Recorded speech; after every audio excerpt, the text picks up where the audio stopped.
Welcome to another episode of the Brittany Sherell Podcast. I am your host, none other than Brittany Sherell, and I'm really glad that you're here today, that you're listening. If you're new to the podcast, what you need to know, hun, is that this is for you.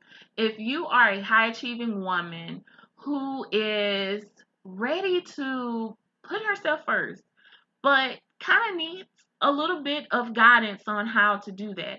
And the importance of that is so that you can pour into others from a place of abundance rather than from an empty cup.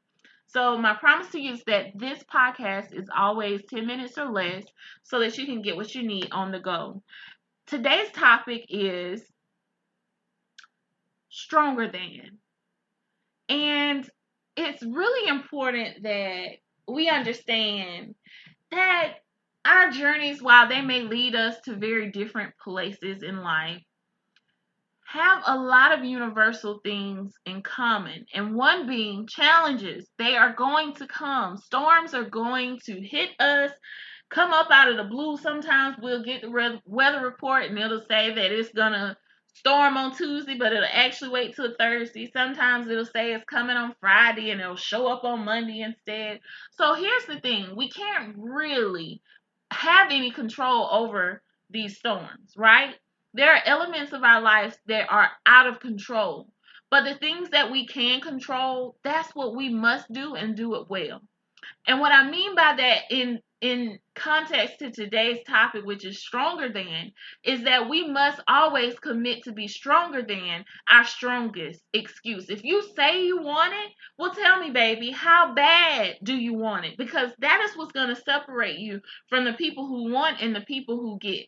Okay? Because you can't just be out here setting goals. You got to be committed to going out here and doing the work it takes to get to your goal. Okay, so it's not so much about being a diva at goal setting. It's really more so about knowing how to equally set goals and get goals.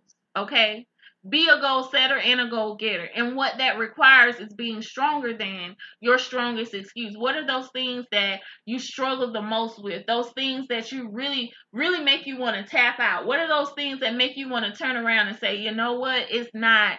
I don't know, what are those things? You have to be committed to being stronger than your strongest excuse. What is that thing? I know for me, one of the things that I will tell myself is, who's going to listen to me? Because let me tell y'all something about a podcast, okay? People think you just crack a mic, get up and go, right? There's work that goes into a podcast. You got to record. You got to edit. You got to upload. You got to send your RSS feed out if you want to be on more than one platform. So here's the thing. It takes work. But if you sit up here and tell yourself, like I told myself, nobody's going to listen to you. You're not famous. You're not nobody special. If you are feeding yourself those things, that would have been the perfect outlet for me to tap out and say, you know what? I gave the podcast a good little run, but you know what? Life is leading me in a different direction. I